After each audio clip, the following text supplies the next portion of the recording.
Hello दोस्तों, achievers IQ education में आपका स्वागत है। दोस्तों, यदि आप इस चैनल पर नए हैं या आपने अब तक इस चैनल को सब्सक्राइब नहीं किया है तो दोस्तों चैनल को ज़रूर सब्सक्राइब करें और बेल आइकन को ज़रूर प्रेस करें ताकि हमारे आने वाले हर एक नए वीडियो की नोटिफिकेशन आप तक समय पर मिलती रहे।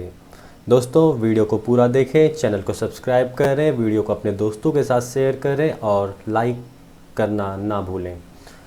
दोस्तों, इतिहास के टॉप MCQs में आज ये हमारा पहला वीडियो है और ये हमारा सेट 1 होने वाला है दोस्तों, जो कि हमारा हिंदी मीडियम में होने वाला है।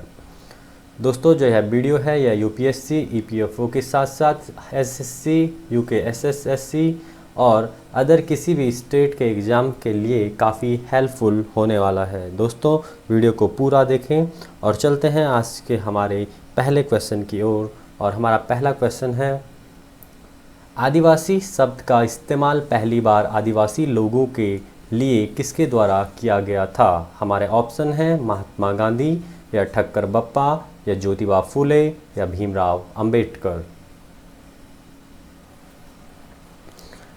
दोस्तों, आप वीडियो को पॉज करें और कमेंट सेक्शन में अपना कमेंट पोस्ट करें।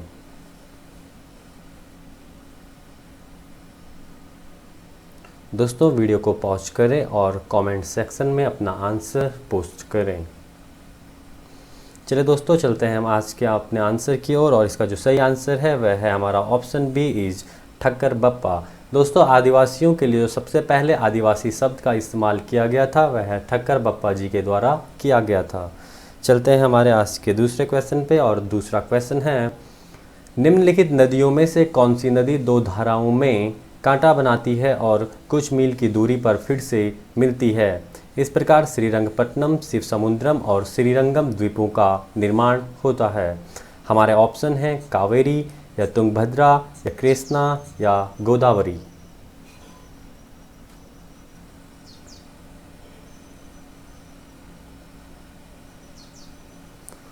चलिए दोस्तों, इसका जो सही आंसर है वह है हमारा ऑप्शन ए इज कावेरी। दोस्तों, यदि हम कावेरी की बात करें तो कावेरी नदी की पूरी जो जर्नी है, अगर हम तल्ला कावेरी से लेके और जब तक यह बंगाल की खाड़ी में नहीं मिल जाती है तब तक की पूरी जर्नी की बात कर रही तो यह 3 बड़े द्वीपों का निर्माण करती है, जो कि हैं हमारे श्रीरंगपट्टनम, शिवसमुद्रम और श्रीरंगम।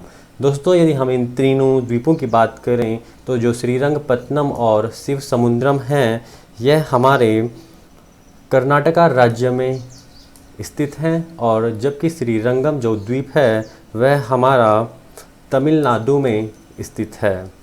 ओके, चलते हैं हमारे आज के अगले क्वेश्चन पे और अगला क्वेश्चन है, निम्नलिखित में से कौन भारत में उपनिवेशवाद के आर्थिक आलोचक या आलोचक थे? हमारे ऑप्शन हैं दादा भाई नौरोजी या जी सुब्रमण्यम अय्यर।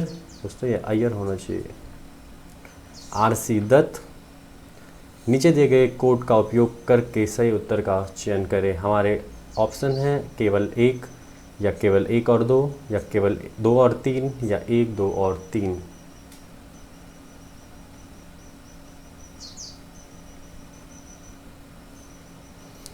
चलिए दोस्तों, इसका जो सही आंसर है वह है ऑप्शन डी इज़ 1, 2 एंड 3। हमारे तीनों के तीनों आंसर सही हैं। दोस्तों, यदि हम उपनिवेशवाद के आर्थिक आलोचकों की बात करें तो इसमें दादा भाई नौरोजी, जी सुब्रमण्यम अय्यर, RC दत्त जैसे कई लोग का योगदान सर्वमान्य था,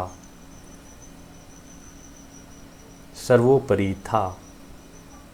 चलते हैं आज के हमारे अगले क्वेश्चन पे और अगला क्वेश्चन है, इल्बर्ट बिल विवाद किससे संबंधित था? हमारा ऑप्शन ए है, भारतीयों द्वारा हथियार ले जाने के लिए कुछ प्रतिबंध लगाए गए हैं, या अखबारों और पत्रिकाओं का भारतीय भाषाओं में प्रकाशन पर प्रतिबंध, या ऑप्शन सी भारतीय मजिस्ट्रेटों पर लगाए गए अपात्रों को हटाना यूरोपियन लोगों के मुकदमों के संबंध में, या ऑप्शन डी है हमारा आयातित सूती कपड़े पर शुल्क हटाना।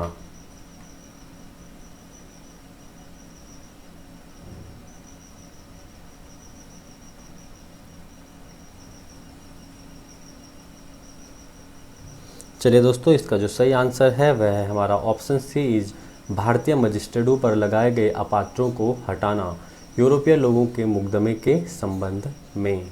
ओके दोस्तों, चलते हैं आज के हमारे नेक्स्ट क्वेश्चन पे।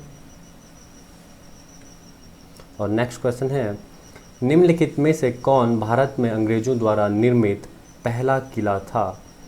हमारे ऑप्शन हैं फोर्ट विलियम या फोर्ट सेंट जॉर्ज या फोर्ट सेंट डेट या फोर्ट सेंट एंजेलो।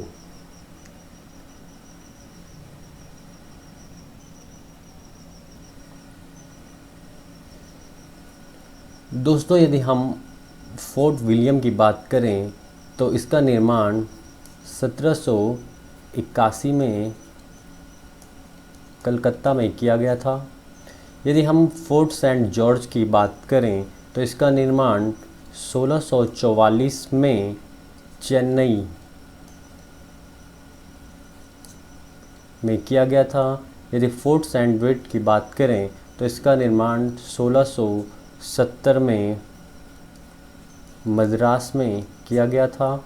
और फोर्ट सेंट एंजेलो की बात करें तो इसका निर्माण 1505 में केरल में किया गया था। यदि दोस्तों हम उपरोक्त 3 किलों की बात करें तो इनका निर्माण अंग्रेज़ों के द्वारा किया गया था, जबकि हम इस चौथे किले की बात करें तो इसका निर्माण पुर्तगालियों के द्वारा किया गया था। ओके दोस्तों, हमें पूछा गया है कि भारत में अंग्रेज़ों के द्वारा निर्मित पहला किला। तो दोस्तों, हमारा जो सही आंसर है वह हो जाएगा option B is Fort Saint George. Okay, चलते हैं हम आज के अगले क्वेश्चन पे। और अगला क्वेश्चन है, निम्नलिखित में से किसने पुस्तक बहुविवाह लिखी है?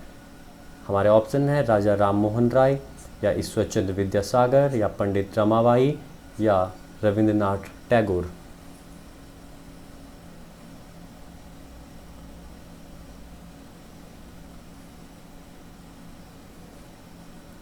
दोस्तों, जो यह पुस्तक है यह ईश्वरचंद्र विद्यासागर जी के द्वारा लिखी गई थी और इस पुस्तक में बहुविवाह अर्थात एक से अधिक विवाहों के प्रति जो इन्होंने प्रोटेस्ट किया था इसके बारे में वर्णन किया गया है।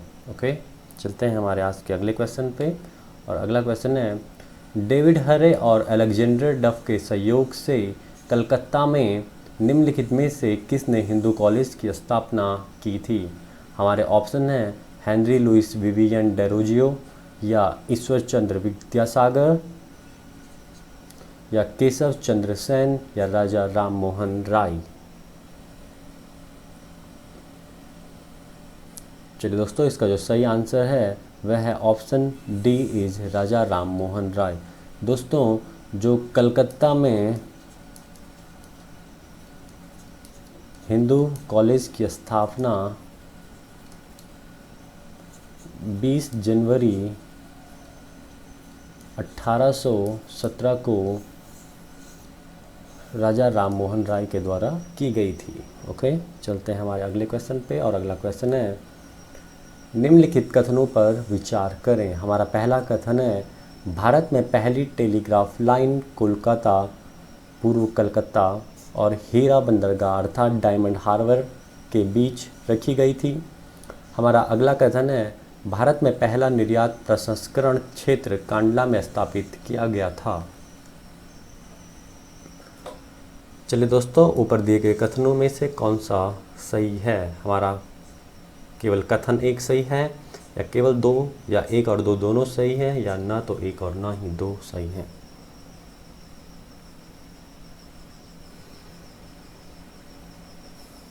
चलिए दोस्तों, इसका जो सही आंसर है वह है ऑप्शन सी इज दोनों एक और दो सही हैं। ओके दोस्तों, यदि हम हीरा बंदरगाह के बीच अर्थात दोस्तों यदि हम भारत में पहली टेलीग्राफ लाइन कोलकाता से जो डायमंड हार्बर के बीच की बात करें तो हमारी पहली जो टेलीग्राफ लाइन है यह 1817 में पड़ी थी। दूसरे कथन के अनुसार भारत में पहला निर्यात प्रसंस्करण क्षेत्र कांडला स्थापित किया गया था। दोस्तों यह भी बिल्कुल सही है और जिसका कि स्थापना वर्ष 1965 था। ओके, चलिए दोस्तों चलते हैं हमारे दूसरे क्वेश्चन पे, और दूसरा क्वेश्चन है निम्नलिखित कथनों पर विचार करें। पहला कथन है चार्टर अधिनियम 1853 में ईस्ट इंडिया कंपनी को भारतीय व्यापार का एकाधिकार को समाप्त कर दिया। हमारा दूसरा कथन है भारत सरकार अधिनियम 1858 के तहत ब्रिटिश संसद ने ईस्ट इंडिया कंपनी के शासन को समाप्त कर दिया और सीधे भारत पर शासन करने की जिम्मेदारी ली। चलिए दोस्तों हमें बताना है कि ऊपर दिए गए कथनों में से कौन सा सही है। हमारा ऑप्शन ए है इज केवल 1, ऑप्शन 2 इज केवल 2, या ऑप्शन सी इज दोनों 1 और 2 सही हैं, या ऑप्शन डी न तो 1 और न ही 2 सही हैं।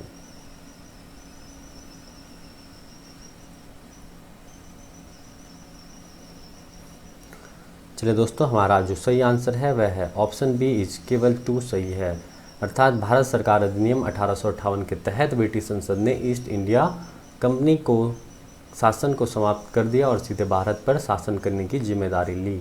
लेकिन दोस्तों यदि हम कथन 1 की बात करें तो चार्टर अधिनियम 1853 नहीं बल्कि चार्टर अधिनियम 1813 के द्वारा ईस्ट इंडिया कंपनी को भारतीय व्यापार का एकाधिकार को समाप्त कर दिया था। ओके, चलते हैं हमारे आज के अगले और आज के लास्ट क्वेश्चन पे। और आज का हमारा अंतिम क्वेश्चन है निम्नलिखित में से किस विद्रोह को बंकिम चंद्र चटर्जी ने अपने उपन्यास आनंद मठ में प्रसिद्ध किया था। हमारे ऑप्शन है भील विद्रोह, या रंगपुर और दीनापुर विद्रोह, या बिशनपुर और बीरभूम विद्रोह, या सन्यासी विद्रोह। चलिए दोस्तों इसका जो सही आंसर है वह है ऑप्शन डी इज सन्यासी विद्रोह। दोस्तों आनंद मठ में सन्यासी विद्रोह के बारे में चर्चा की गई है और आनंद मठ की जो रचना है वह 1882 में बंकिम चंद्र चटर्जी के द्वारा की गई थी। ओके दोस्तों, thank you and thanks for watching.